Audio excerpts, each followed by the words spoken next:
Boris Johnson, what would you do on day one in number 10 to make sure we leave the EU at Halloween?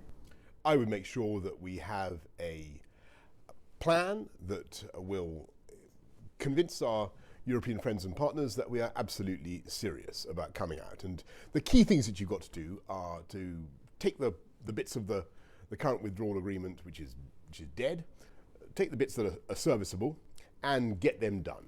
The important thing is that there should be an agreement that the solution of the border questions, the Irish border, Northern Irish border questions, all those issues need to be tackled on the other side of October the 31st during what's called the implementation period. But the implementation period, as it stands, is part of the withdrawal agreement. Of course. And you've said that you wouldn't sign up to the withdrawal agreement and it's dead. That's so right. Those two things can't both be true. No, because you're going to need some kind of agreement, and that's certainly what I'm aiming for, in order, as you rightly say, Laura, to get an implementation period.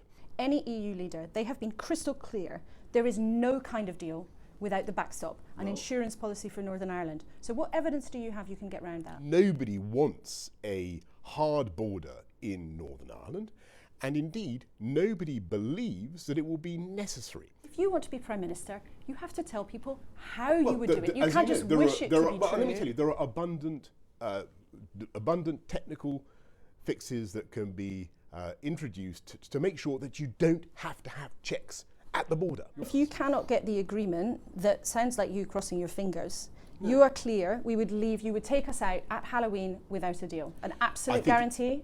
You have to be, of course, my pledge is to come out of the EU at Halloween, on the 31st of October. That is not where I want us to end up. It is not where I believe for a moment we will end up. But in order to get the result that we want, the commonsensical thing to do is to prepare for a WTO exit. Would you really be willing, as Prime Minister, to face the consequences of no deal? In the real world, the UK government is never going to impose checks or a hard border of any kind in Northern Ireland. That's just number one. Number two, in the real world, the UK government is not going to want to impose tariffs on goods coming into the UK. But it's not just up to the UK. Hang on, that's right, I'm coming to that point. It's not just up to the UK. Of course, that's right, Laura. It's not just up to us. It's up to the other side as well. Can you just tell us what happened at your partner's home a couple of nights ago? I would love to tell you about all sorts of things, Laura, but I've made it a rule over many, many years. I do not talk about stuff involving my family, my loved ones, and there's a very good reason for that.